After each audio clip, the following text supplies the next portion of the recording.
सबसे पहले 141 से 141 क्या कहता है जी?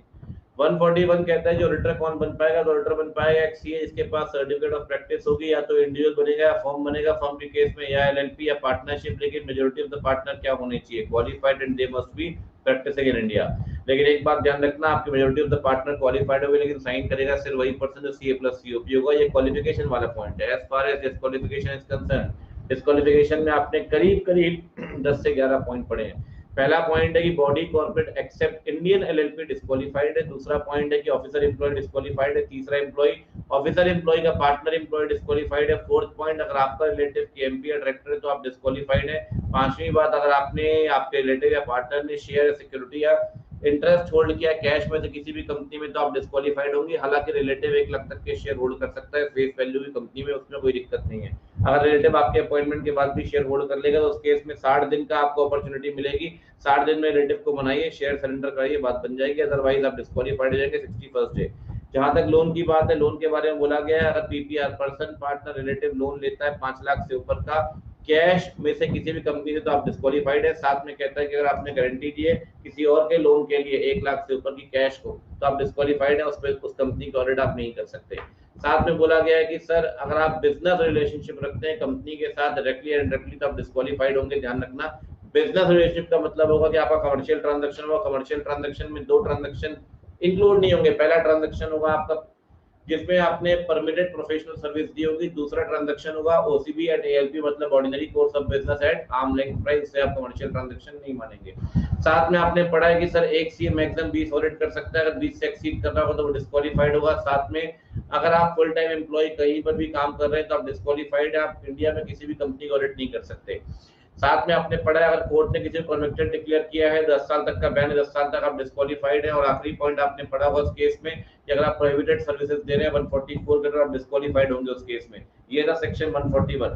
फिर आते हैं सेक्शन 139। 139 क्या कहता है सर? 139 कहता है कि अगर हम बात करें नॉन गवर्नमेंट कंपनी की, in the case of non government company first auditor appoint होगा बोर्ड मीटिंग में। बोर्ड मीटिंग कराओ कंपनी बनने के 30 दिन के अंदर। जिसे बोर्ड मीटिंग में अपॉइंट करेंगे वो ऑफिस होल्ड करेगा फर्स्ट एजीएम तक। अगर बोर्ड मीटिंग में फर्स्ट ऑडिटर नहीं ला पाए तो मेंबर को बताइए, मेंबर अपॉइंट करेगा ईजीएम में 90 दिनों के अंदर।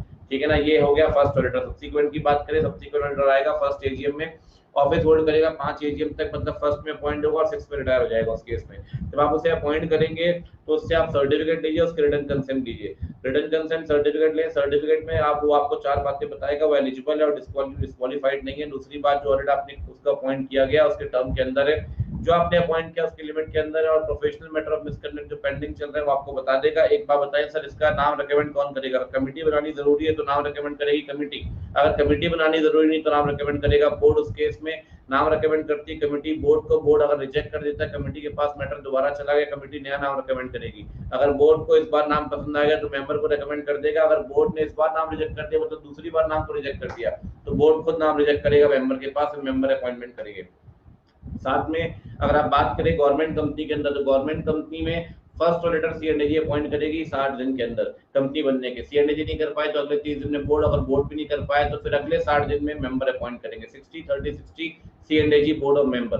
अगर सब्सीक्वेंट की बात करें, सब्सीक्वेंट ऑडिटर हमेशा सीएनडीजी अपॉइंट करेगा। कंपनी साल शुरू होने के 180 दिन के अंदर अपॉइंट करेंगे आप, एक फाइनेंशियल ईयर के लिए। साल खत्म, एजीएम आई, रिटायर कर जाएगा, अगले साल फिर सीएनडीजी किसी और को लेकर आएगा। जहां तक बात है आपकी 139 में रोटेशन वाले प्रिंसिपल की, तो रोटेशन का प्रिंसिपल हर कंपनी पे नहीं लगता, गिनी चुनी कंपनी में लगता है। पहली कंपनी में लगता है लिस्टेड कंपनी में, दूसरा private company capital 50 crore, public company capital 10 crore, बची कुछ कंपनी जिनकी कैपिटल तो लिमिट से कम है लेकिन जिनके डिवेंचर डिपॉजिट आपके 50 करोड़ है उससे ऊपर के हैं, उसके ऊपर ये सेक्शन रोटेशन का लग जाएगा। रोटेशन का मतलब ये है कि अगर आप इंडिविजुअल है तो 5 इयर्स काम करिए, 5 ईयर रेस्ट होगा, रेस्ट पीरियड को आप बोलेंगे कूलिंग पीरियड। अगर फर्म की बात करें तो 5 इयर्स वर्क, 5 इयर्स फिर वर्क, मतलब पहला टर्म, दूसरा टर्म, फिर कूलिंग पीरियड 5 साल का। ठीक है ना। जहां तक रोटेशन की बात करें तो रोटेशन के अंदर अगर ऑडिटर डिस्क्वालीफाइड होगा तो सेम नेटवर्क के सारे लोग डिस्क्वालीफाइड है। सब सेम नेटवर्क कहां से बनेगा? तो सेम नेटवर्क बनेगा या तो अगर आप कॉमन ब्रांड नेम शेयर कर रहे हैं तब, या अगर आप कॉमन कंट्रोल में हैं तब, या फिर अगर आप वहां पर सेम नेटवर्क के अंदर कॉमन पार्टनर शेयर करते हैं तब, तो सेम नेटवर्क में आप डिस्क्वालीफाइड हो जाएंगे। एक बात जब हमेशा ध्यान रखिए, जब भी आप सेम नेटवर्क की बात देखेंगे या रोटेशन का प्रिंसिपल काउंट करेंगे, जो पीरियड पुराने कंपनी एक्ट में आपने सर्व किया उसे काउंट करते हैं, और नया कंपनी एक्ट कहता है ट्रांजिशनल पीरियड 3 सालों का होगा। जो पर्सन रोटेशन के अंदर रिटायर कर गया अगर वहां पर कमेटी है तो कमेटी नाम को रेकमेंड करेगी, कमेटी नहीं है तो बोर्ड नाम को रेकमेंड करेगा, ठीक है ना। ये मोटा मोटी 139 की बात करें। 139 में एक बात और बची है, कैजुअल वैकेंसी फिल कौन करेगा। ध्यान रखिए, कैजुअल वैकेंसी फिल करता है बोर्ड 30 दिन के अंदर। कारण कोई भी बोर्ड फिल करेगा। अगर रेजिग्नेशन है तो बोर्ड मीटिंग के 3 महीने के अंदर मेंबर से अप्रूवल ले लो, ओआर पास करके, मतलब बीआर प्लस ओआर लगेगा इन द केस ऑफ रेजिग्नेशन, आपकी वैकेंसी फिल हो जाएगी। एक आखिरी बात ध्यान रखना कि अगर एजीएम में आपने किसी को अपॉइंट रीअपॉइंट नहीं किया तो एग्जिस्टिंग ऑडिटर कंटिन्यू करता है, ठीक है ना। और अगर आप कंटिन्यू करना चाहते हैं या रीअपॉइंट भी करना चाहते हैं, आप रीअपॉइंट कर सकते हैं, कोई दिक्कत नहीं है, क्योंकि जनरली रीअपॉइंटमेंट के लिए डिस्क्वालीफाइड नहीं होना चाहिए। रीअपॉइंटमेंट के लिए डिस्क्वालीफाइड होगा 3 केस में। पहली बात तो जब उसने खुद अपनी अनविलिंगनेस जो रीअपॉइंट नहीं होना चाहता, दूसरी बात जब वो डिस्क्वालीफाइड होगा तब, और तीसरी बात अगर एसआर पास कर दिया मेंबर ने, उसको रीअपॉइंट नहीं करना तो फिर वो रीअपॉइंट नहीं हो सकता। ये है 139। जहां तक 140 की बात करें, 140 के अंदर पहला पॉइंट दिया हुआ रिमूवल का, सबसेक्शन 1 कहता है जी बोर्ड मीटिंग के अंदर बीआर पास करे, मेंबर सीजी के पास एप्लीकेशन दे, सीजी आपको अप्रूवल देगी, सीजी अप्रूवल देगी 60 दिन के अंदर, ईजीएम करा के एसआर पास कर दिए, मतलब बीआर, सीजी के अप्रूवल और SR, opportunity of being heard जरूर प्रोवाइड करें, कोई दिक्कत वाली बात नहीं आएगी उसपे, वहां पे आप रिमूवल कर सकते हैं। सबसेक्शन 5 के अंदर रिमूवल होगा एनसीईआरटी के बोलने पर। एनसीईआरटी या तो रिमूवल का ऑर्डर पास करेगा स्लो मोटो या तो किसी की एप्लीकेशन पे। अगर भारत सरकार की एप्लीकेशन आ गई तो आपको तब भी सोचना पड़ेगा, मैंडेटरी नहीं कि एनसीईआरटी हमेशा ऑर्डर पास करेगा, हमेशा एनसीईआरटी के ऊपर डिस्क्रिशनरी वो ऑर्डर पास करेगा या नहीं। ग्राउंड हमेशा ये होगा कि ऑडिटर ने या तो फ्रॉड किया होगा या वो फ्रॉड में इन्वॉल्व होगा। अगर दोनों में से कुछ भी है तो एनसीएलटी ऑर्डर पास कर देगा, आप उसको हटाएंगे। जिसको आपने सबसेक्शन 5 के अंदर हटाया हुआ, अगले 5 साल तक वो इंडिया में किसी भी कंपनी का ऑडिटर नहीं बन सकता। साथ में वो लायबल होगा 447 के अंदर फ्रॉड के लिए, ठीक है ना। जहां तक फ्रॉड की बात है तो फ्रॉड के लिए 447 तो लगता ही लगता है, साथ में 147 सबसेक्शन 2 भी लग जाएगा, ठीक है ना। मतलब मल्टीपल केसेस उसमें, वहां पर उसे हम सेक्शन वाइज सेक्शन कवर करते हुए चलेंगे। तो 140 के अंदर रिमूवल की बात कर ली। जहां तक रेजिग्नेशन की बात है, रेजिग्नेशन में एक बात ध्यान रखिए कि जब आप उसे वहां पर रेजिग्नेशन देना चाहेगा तो रेजिग्नेशन के लिए एडीटी 3 फाइल करेगा। सर एडीटी 1 किसके लिए फाइल होगा, एडीटी 2 किसके लिए फाइल होगा। एडीटी 1 फाइल होगा जब आप अपॉइंटमेंट के बाद ऑडिटर का इंटीमेशन देते हैं आरओसी को 15 दिन के अंदर, तो आप फाइल करते हैं एडीटी 1। जहां तक एडीटी 2 की बात है, जब ऑडिटर का रिमूवल करेंगे तो रिमूवल के लिए एप्लीकेशन देंगे सीजी के पास, सीजी को आप दोगे एडीटी 2 इस केस में। जहां तक 3 की बात है, 3 आप देते हैं रेजिग्नेशन फाइल करता है 30 दिन के अंदर, किसको देगा सर, रेजिग्नेशन देगा आपका कंपनी प्लस आरओसी को। अगर गवर्नमेंट कंपनी हुई तो रेजिग्नेशन देगा कंपनी प्लस आरओसी प्लस सीएनडीजी को, वहां पर उसको देना पड़ेगा इन the case of government company. अगर नहीं देता तो पेनाल्टी एप्लीकेबल होगी, पेनाल्टी में उसमें अपन जाएंगे नहीं, पेनाल्टी सिंपल सा पॉइंट है। आखिरी पॉइंट है जी, अगर आप रिटायरिंग को रीअपॉइंट नहीं करना चाहते कोई दिक्कत नहीं, मेंबर आपको नोटिस देंगे 14 दिन पहले कंपनी की जीएम से। मेंबर के पास 5 लाख के शेयर होंगे या 1% वोटिंग पावर होगा, वो आपको बताएंगे 14 डेज पहले कि रिटायरिंग को रीअपॉइंट नहीं करना चाहते। आप 7 दिन पहले सारे मेंबर को बता दीजिए, एक तो पब्लिक नोटिस दो और दूसरा वेबसाइट के अंदर पोस्टिंग कर दो, और कंसर्न ऑडिटर को आप बता दो कि सर आपका रीअपॉइंटमेंट नहीं होगा। वो अपनी बात आपके सामने रख सकता है, उसे बोलेंगे रिप्रेजेंटेशन, वो या तो बोलेगा आप उसे अटैच कर दो या तो बोलेगा रीड कर दो, जैसा भी वो आपसे बोलेगा वैसा आप कर दीजिए। हाँ, उसकी रिक्वेस्ट को आप रिजेक्ट कर सकते हैं जब वो नीडलेस पब्लिसिटी के गेन करने के लिए काम कर रहा है, और एनसीएलटी से पूछकर उसकी रिक्वेस्ट का आप रिजेक्ट। ये है 140। 142 क्या कहता है सर, 142 कहता है रेम्युनरेशन बोर्ड डिसाइड करेगा, जिसने अपॉइंट किया, अगर बोर्ड ने अपॉइंट किया बोर्ड डिसाइड करेगा, अगर मेंबर ने अपॉइंट किया मेंबर डिसाइड करेगा। 142 कहता है सर रेम्युनरेशन में 3 चीजें आएंगी, एक तो फीस आएगी ऑडिटर की, एक तो जो उसने खर्चे किए उसका रीइंबर्समेंट आएगा, और जो फैसिलिटी ऑडिटर को प्रोवाइड की गई है उसकी वैल्यू भी इसके अंदर आएगी। 143 के अंदर सबसे पहली बात तो पार्स है, पार्स के अंदर 3 अधिकार उसके पास। एक तो वो आपके बुक्स ऑफ अकाउंट्स और वाउचर चेक कर सकता है, चाहे वो कंपनी के आरओ में रखे हो किसी और जगह, ठीक है ना। दूसरी बात, वो कंपनी का जो होल्डिंग कंपनी का ऑडिटर है वो सब्सिडियरी और एसोसिएट के बुक्स भी चेक कर सकता है। और तीसरी बात, वो आपसे इंफॉर्मेशन मांग सकता है, पूछताछ कर सकता है, एक्सप्लेनेशन इंफॉर्मेशन ले सकता है ऑफिसर में से। ऑडिटर के ये राइट जो उसको दिए गए आप उसे नहीं रोक सकते। सीधा डिसाइडेड है सर कि सारे शेयर होल्डर में रिजोल्यूशन पास कर दे तो ऑडिटर को प्रिक्लूड उसको दूर नहीं कर सकते उसके अधिकार से। ये 143 के अंदर पास है। ड्यूटीज लंबी चौड़ी, अगर ड्यूटी की बात करें, पहले ड्यूटी है इंक्वायरी की। इंक्वायरी में वो 6 तरह की इंक्वायरी करेगा। पहली इंक्वायरी करेगा जो लोन एडवांस आपने दिए हैं वो सिक्योर्ड है, यानी कंपनी के इंटरेस्ट के अगेंस्ट तो नहीं है। जो बुक एंट्री वाले ट्रांजैक्शन आपने किया वो कंपनी के इंटरेस्ट के अगेंस्ट तो नहीं है, ठीक है ना। जो इन्वेस्टमेंट आपने बेचे हैं परचेज प्राइस से कम दाम में तो नहीं है, ठीक है ना। चौथा पॉइंट है, जो आपने कैश अलॉट किया है, शेयर अलॉट किया कैश में, वो एक्चुअली में आपको कैश मिला है या नहीं, कहीं आपने लोन को डिपॉजिट के तौर पे तो नहीं दिखाया, ठीक है ना। साथ में पर्सनल खर्चे को आपने रेवेन्यू तो नहीं दिखाया। सारी इंक्वायरी आपको करनी पड़ेगी सबसेक्शन 1 के अंदर। सबसेक्शन 2 के अंदर आप रिपोर्ट बनाएंगे और रिपोर्ट ट्रू एंड फेयर भी प्रेजेंट करेंगे। सबसेक्शन 3 की बात करें, सबसेक्शन 3 के अंदर कुछ एलिमेंट्स दिए गए।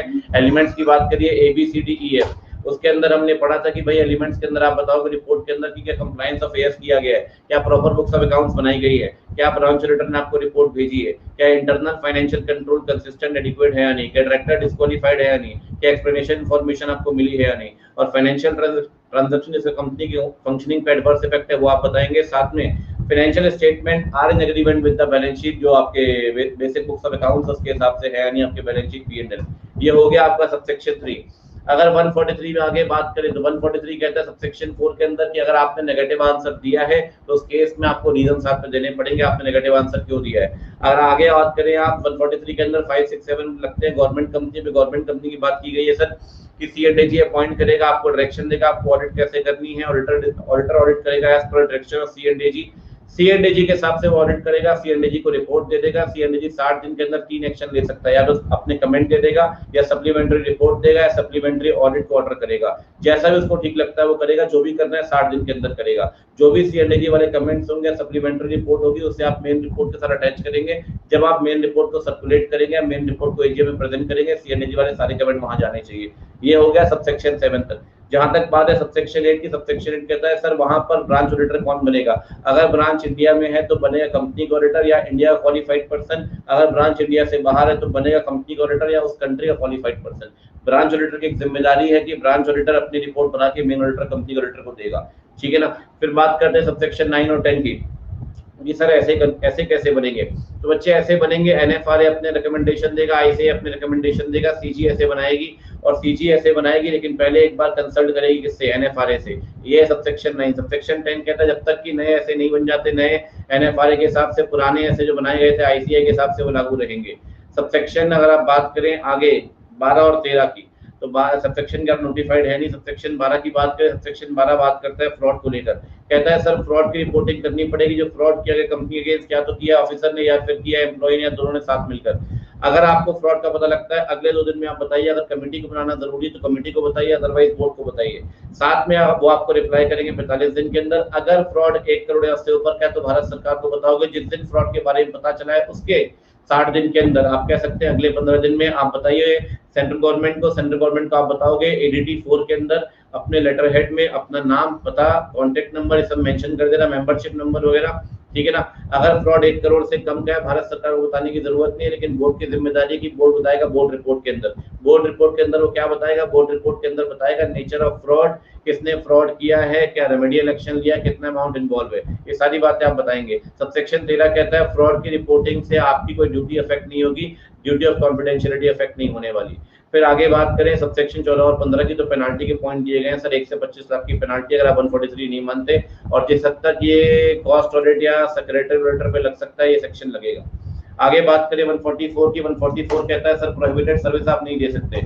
जहां तक प्रोहिबिटेड सर्विस की बात है, प्रोहिबिटेड सर्विस को लेकर पूरी लिस्ट आपने पढ़ी है एकेडमिक की, याद करिए एकेडमिक की लिस्ट में आपने कौन कौन सी सर्विस पढ़ी हुई है सर। चाहे वो एक्चुरियल सर्विस हो, चाहे वो इंटरनल ऑडिट हो, अकाउंटिंग बुक कीपिंग सर्विस हो, मैनेजमेंट सर्विस हो, इन्वेस्टमेंट बैंकिंग सर्विस हो, इन्वेस्टमेंट एडवाइजरी सर्विसेज हो, मैनेजमेंट सर्विसेज हो, design implementation of financial information system हो, या आउटसोर्सिंग ऑफ बिजनेस एक्टिविटीज हो, फाइनेंशियल एक्टिविटीज हो, ये आप सारी सर्विस नहीं दे सकते। ना कंपनी को दे पाएंगे, ना सब्सिडरी को, ना होल्डिंग को, लेकिन एसोसिएट को दे सकते हैं, ना डायरेक्टली ना इनडायरेक्टली। जहां तक इनडायरेक्टली की बात है, इन the case of individual, indirectly group बनेगा 4 लोगों से, या तो रिलेटिव या पर्सन एसोसिएटेड, या फिर कोई ऐसी एंटिटी जिसके ऊपर आपका सिग्निफिकेंट इन्फ्लुएंस है, या फिर कोई ऐसी एंटिटी जिसका ब्रांड नेम इस्तेमाल कर रहे हैं। इस केस में प्रोहिबिटेड सर्विस आप नहीं दे पाएंगे। जहां तक 145 की बात है और 146 की, 145 कहता है जी सर आपको रिपोर्ट साइन करनी पड़ेगी, और 146 दोनों मिलाकर पढ़ा रहा हूँ कि आपकी जिम्मेदारी है रिपोर्ट साइन करने की, रिपोर्ट आप साइन करिए और कंपनी को रिपोर्ट दीजिए। जो भी आपके एडवर्स कमेंट होंगे वो एडवर्स कमेंट कंपनी रीड करेगी जनरल मीटिंग के अंदर, और आपकी रिपोर्ट ओपन होनी चाहिए इंस्पेक्शन में, बिजनेस आवर्स में कोई भी इंस्पेक्शन उसका कर पाए। साथ में एक बात ध्यान रखिए, कहता है जी आपको कंपनी की जिम्मेदारी बनती है, कंपनी नोटिस भेजेगी जीएम का, और ऑडिटर हर जीएम को अटेंड करेगा, वो उसकी जिम्मेदारी है। तो पर्सनली अटेंड करेगा या फिर भेज सकता है रिप्रेजेंटेटिव को। अगर वो रिप्रेजेंटेटिव को भेजता है तो कोई दिक्कत वाली बात नहीं, रिप्रेजेंटेटिव अटेंड करेगा, लेकिन रिप्रेजेंटेटिव का भी क्वालिफाइड पर्सन होना जरूरी है। साथ में ऑडिटर के पास बात राइट है कि वो अपनी बात रख सकता है जीएम में, लेकिन सिर्फ वही बात रख पाएगा जो ऑडिट से कनेक्टेड होगी, कोई और बात नहीं रख सकता। 147 नहीं बताऊंगा पेनाल्टी का। 148 की बात करें, 143 का रूल 3 कहता है सर 148 का कि आपको कॉस्ट रिकॉर्ड बनाने पड़ेंगे। अगर आपकी कंपनी का टर्नओवर पिछले सालों का 35 करोड़ रुपए या उससे ऊपर, या तो आप प्रोडक्शन कर रहे हो गुड्स का, आप सर्विस दे रहे होगे, दो कंपनी को एग्जाम किया गया है, एक तो माइक्रो कंपनी और एक स्मॉल एंटरप्राइज को एग्जाम किया गया जो डिफाइंड है एमएसएमई एक्ट के अंदर। साथ में फॉरेन कंपनी का प्लेस ऑफ बिजनेस यहाँ पे, जो फॉरेन कंपनी भी कॉस्ट रिकॉर्ड बनाएगी। रूल 5 कहता है सर कॉस्ट रिकॉर्ड बनाएंगे सीआरए 1 के अंदर, पर्पस होगा कि आप उससे per unit cost, cost of operation, cost of sale और मार्जिन निकाल पाए। फायदा ये होगा कि सर फायदे में आप उसका डेटा ले सकते हैं कॉस्ट का, साथ में आप अपने ऑपरेशंस पे कंट्रोल रख पाएंगे और वेस्टेज कम से कम होगी, ऑप्टिमम यूटिलाइजेशन ऑफ रिसोर्सेज होगा। जहां तक रूल 4 की बात है, रूल 4 कहता है सर कॉस्ट ऑडिट हर कंपनी को नहीं करवानी, लेकिन पार्ट ए की बात करिए रेगुलेटरी सेक्टर की, तो आपका टर्नओवर सारे प्रोडक्ट मिला के 50 करोड़, इंडिविजुअल से 25 करोड़। अगर पार्ट बी की बात करें, सारे प्रोडक्ट मिलाकर 100 करोड़, इंडिविजुअल से 35 करोड़। 50, 25, 100, 35 का टर्नओवर होगा तो कॉस्ट ऑडिट करवानी पड़ेगी। दो एंटरप्राइज एग्जेम्प्टेड है, पहला तो जो एसईजेड से काम कर रही है वो कंपनी, दूसरी कंपनी इसका टोटल टर्नओवर का 75% से ऊपर एक्सपोर्ट से आ रहा है फॉरेन एक्सचेंज में, वो भी एग्जेम्प्टेड है। जहां तक रूल 6 की बात करें, आखिरी रूल 6 कहता है सर बोर्ड अपॉइंट करेगा आपके कॉस्ट ऑडिटर को, और बोर्ड अपॉइंट करेगा साल शुरू होने के 180 दिन के अंदर बोर्ड मीटिंग के अंदर। बोर्ड मीटिंग में अपॉइंट करेगा, अगले 30 दिन में भारत सरकार को बता देगा सीआरए 2 के अंदर, ठीक है ना। और किसी भी हालत में 180 डेज से एक्सटेंड नहीं करना चाहिए, ना अपॉइंटमेंट ना इंटीमेशन। जिसको आपने अपॉइंट किया है सर वो होगा एक कॉस्ट अकाउंटेंट, उसकी ड्यूटी होगी कॉस्ट ऑडिट करने की, वो कॉस्ट ऑडिटिंग स्टैंडर्ड्स मानेगा, उसकी डिस्क्वालिफिकेशन सेम होगी बिग फैमिली ग्रुप वाली, जैसा आपने पढ़ा है 141 सेक्शन 3 के अंदर, पेनाल्टी भी सेम लगेगी 147 वाली। जहां तक उसका टेन्योर या उसकी रिपोर्ट की बात है, वो रिपोर्ट देगा अपनी सीआरए 3 के अंदर, इसको रिपोर्ट देगा सर कंपनी को, कंपनी अगले 30 दिन में सीआरए 4 में सीजी को फॉरवर्ड करेगी। सीजी को साथ में ये बताएगी अगर कोई भी नेगेटिव रिमार्क दिया होगा उसका एक्सप्लेनेशन वो सीजी को देगी, ठीक है ना। साथ में अगर आप बात करें टेन्योर की, तो टेन्योर होगा जिस दिन वो रिपोर्ट दे देगा उसका वो आखिरी दिन होगा टेन्योर का। अगर वो रिपोर्ट देता ही नहीं तो क्लोजर के 180 दिन के अंदर उसे ऑफिस खाली करना पड़ेगा, साल खत्म होने के विदिन 180 डेज के अंदर। ये है आपका रिवीजन सारा का सारा, हमने पूरा रिवाइज कर लिया है ये कंप्लीट, ठीक है ना। मुझे लगता है करीब करीब 12 से 13 मिनट लगे होंगे, सारा